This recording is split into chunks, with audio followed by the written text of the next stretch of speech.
Welcome you all to the second module in this course on design of compilers. It is in the first unit of compilers, namely Introduction to Compilers. The second module is Phases of Compilation.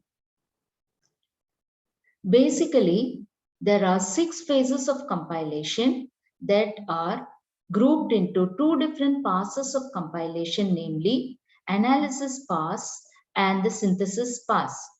We have already seen the purpose of analysis pass. The purpose of analysis pass is to analyze the source program and to generate an intermediate code. So all the phases of compiler that analyzes the source program, namely lexical analysis phase, syntax analysis phase, and semantic analysis phase, all this is grouped under analysis pass of the compiler. The second pass of the compiler is the synthesis pass. This pass generally generates the code to be understood by the target machine. So the intermediate code generated by the intermediate code generator is optimized, and then the code generator generates the code for the target machine. So the 3 different phases of compiler, namely intermediate code generator, code optimizer, and target code generator, are grouped into the synthesis phase of the compiler. Apart from it, 2 other modules are very important in the phases of compilation, namely symbol table and error handling modules. Symbol table and error handling modules are used by all the other phases of compiler. Now we will go on to discuss in detail the different phases of compilation. The first phase of compilation is the lexical analysis phase. It is also called as scanner or linear analysis phase of the compiler. The lexical analyzer reads a stream of characters and groups the characters into meaningful sequences, and these sequences are called as lexemes. So, for each lexeme, the lexical analyzer produces a token of the form token name, comma, attribute value. So, for example, if you consider token name, it is nothing but an abstract symbol which is used during the syntax analysis phase. That means, for example, if you consider an identifier X, then the type is an identifier. So that type comes under the token name. The category of the identifier, whether it is a floating point value or an integer value, comes under the attribute value.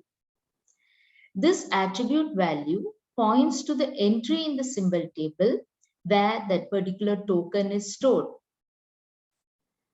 For example, let us consider this statement, namely position is equal to initial plus rate into 60. In the linear analysis phase, when the compiler reads this entire statement, it reads it character by character. It starts from the character P, then it reads the character O, and so on. When it goes to the character equal to, it identifies that equal to does not belong to the string of characters which is used to characterize a particular identifier. Therefore, it identifies position as a lexeme. Then the next lexeme that it identifies is equal to. The third lexeme is initial. The next lexeme is plus. Then rate is the next lexeme, followed by star and 60 as 2 other lexemes. Now, how are these lexemes stored? They are represented by a token which identifies the character of the category of the lexeme along with a pointer to the symbol table where that particular lexeme is stored. So, for example, in the symbol table in the first position, of the symbol table, in the first row, the lexeme position will be stored. In the second row, lexeme initial will be stored. Then in the third row, lexeme rate will be stored. In the symbol table, only identifiers are stored. The keywords are not stored. Here the keywords are equal to plus and star, which represents the different operators. So the lexeme position is stored in the symbol table in the first position, and it is identified by the token as an identifier. The category of the lexeme is an identifier. If you consider the lexeme equal to, it is not stored in the symbol table, but its category is identified as an assignment operator. If we consider the lexeme initial, it belongs to the category of identifier and it is stored in the second position in the symbol table. The lexeme plus is identified as an addition operator. Lexeme rate is identified as an identifier and it is stored in the position 3 in the symbol table. Similarly, the lexeme star is identified as a multiplication operator. The lexeme 60 is identified as a literal. The blank spaces are all eliminated or discarded by the lexical analyzer.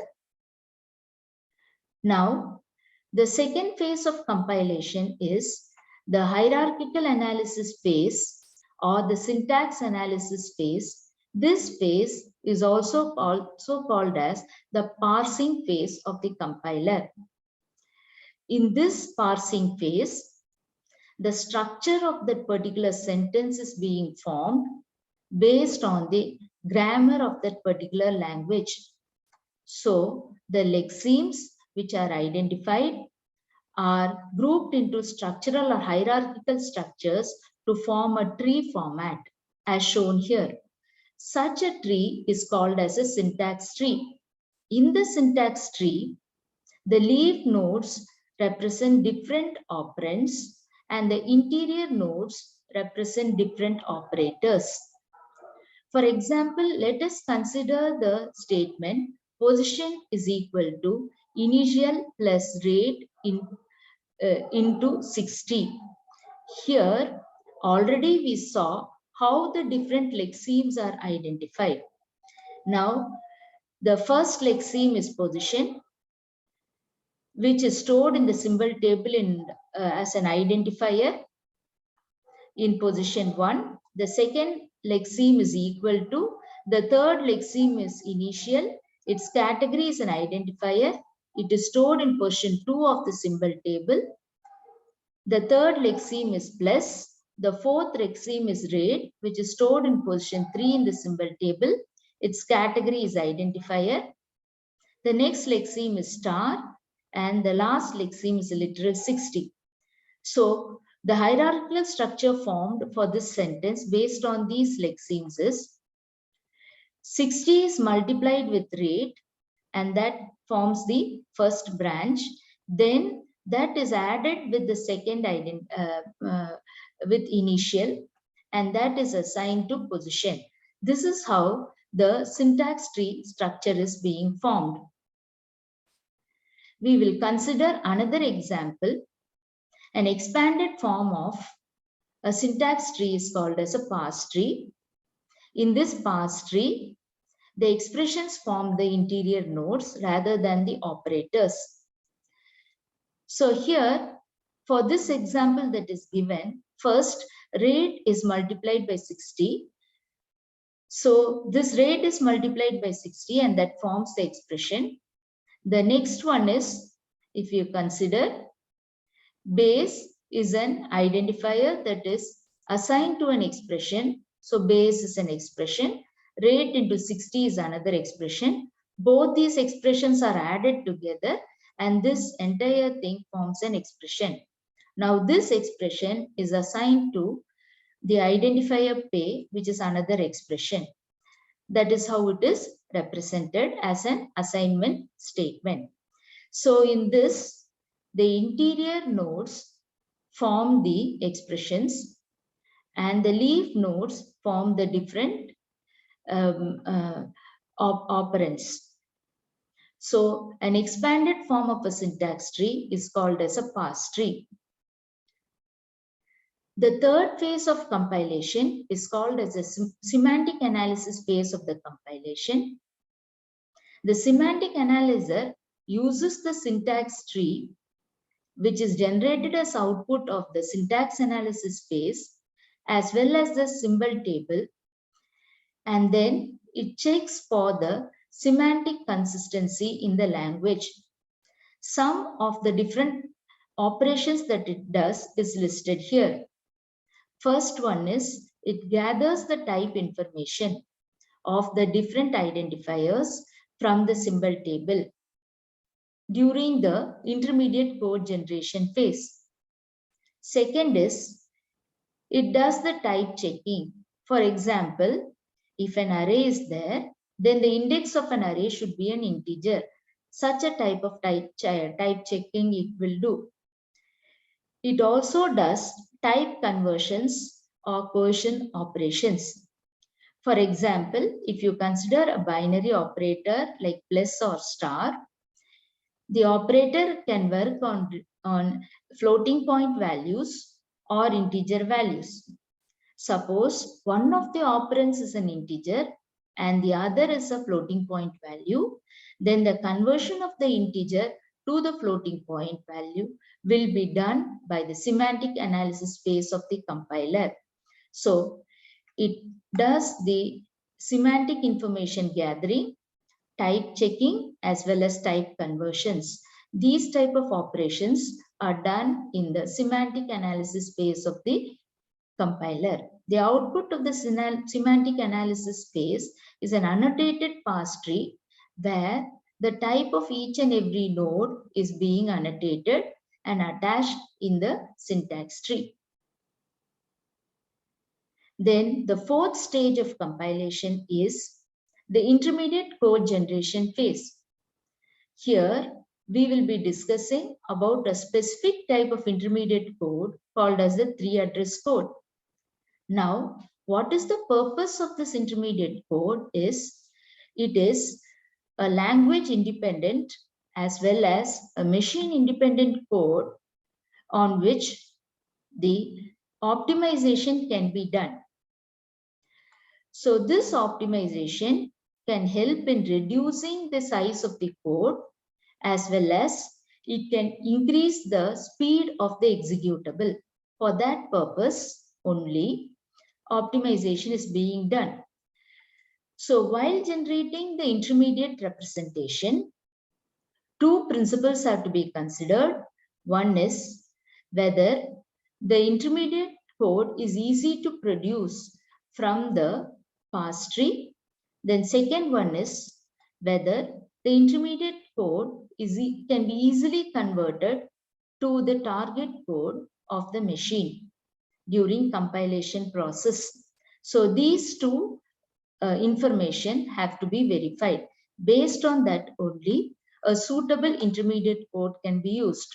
One such code which can be used as an intermediate code is three-address code. A three-address code is nothing but a code in which there are three addresses. Two addresses are source addresses of the two source operands, and one address is the destination address. So if you consider, for example, this particular statement, position is equal to initial plus rate into 60. We also saw the syntax tree that is being generated for this particular statement. Based on it, the three-address code generated can be, since rate is of the type float, the semantic analyzer converts the 60 into a floating point value. This is initial and integer. It is converted to floating point value, and that is stored in a temporary variable T1.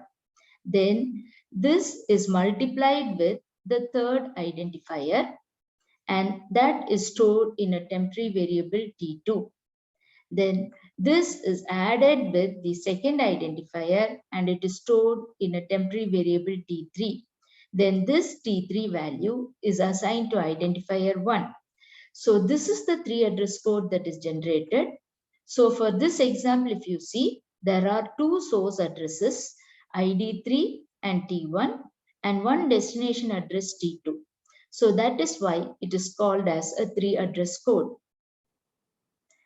The next stage of compilation is optimization. The basic purpose of optimization is to improve on the executable code that is generated by the compiler. That means that to increase on the speed as well as reduce the size of the code that is generated as the output from the compiler. So it means generation of a faster, shorter code or the target code consumes less power. So we will consider for the same example wherein which we have seen in the previous slides. Here we had 3 variables and 1 literal. This literal was added with the third variable and assigned to a temporary variable. This literal was converted to floating point. So this floating point conversion as well as assigning it to a particular temporary variable involves one more statement. So we can reduce this statement and here itself instead of T1, we can write it as 60.0. So this statement can be eliminated. And the next statement here, the result of this addition can be directly assigned to through the variable ID1 instead of assigning to a temporary variable and then assigning this temporary variable to ID1. So it involves repeated copy operations. This can be avoided. One more statement can be eliminated because of this. So 4 statements can be reduced into 2 statements as shown here.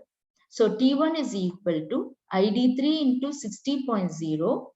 ID1 is equal to ID2 plus T1. Now, the final code is generated from this 3 address code, making use of assembly language, and an executable file is being generated. The resultant executable file occupies less space as well as it runs faster.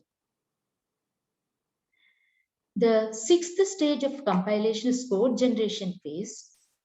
It basically generates the code which is understandable by the target machine. It is a machine level language that is being generated. For the purpose of understanding, we are writing equivalent assembly language statement for the same. So if you consider these 2 statements which are generated as output of the previous phase, namely code optimization phase, this equivalent assembly language code can be generated. ID3 is assigned to a register. 60.0 is then multiplied with the contents of this register. Immediate operation is being done. That is why hash is given here. And the result is stored in the same register. Then we are loading ID2 into register R1. Then we are adding the contents of this register R2, which contains ID3 into 60. With this R1 contents, which contains ID2, and we are storing it again in R1. This R1 contents, then we are moving it to ID1. So code generation phase actually involves the generation of machine level language, but here we are considering with assembly level language since we can only understand assembly level language. Last phase, which is the target code optimization phase, this basically deals with the different addressing modes which depend on the target machine as well as certain instructions that are specific to a particular machine that can bring about optimization, namely in terms of speed, or in terms of space occupied. For example, let us consider we are multiplying the contents of register 2 with 2. Multiplication operation is done with repeated addition, and that involves a lot of time. Instead of that, shift left operation can be used. That is very fast, and it can be done quickly when compared to multiplication operation.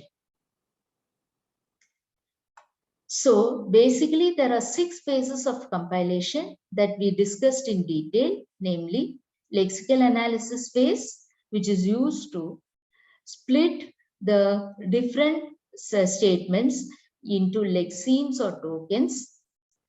The second phase, which is called as the syntax analysis phase, which is used to organize these tokens into a hierarchical structure in the form of syntax tree or parse tree. The third phase, which is the semantic analysis phase, which is used for type checking operations. Then we saw about the intermediate code generation phase, which generates a target machine independent language as well as language independent code, which is more suitable for code optimization. The fifth phase, which is the code optimization, and then the code generation phase. We saw these 6 phases of compilation.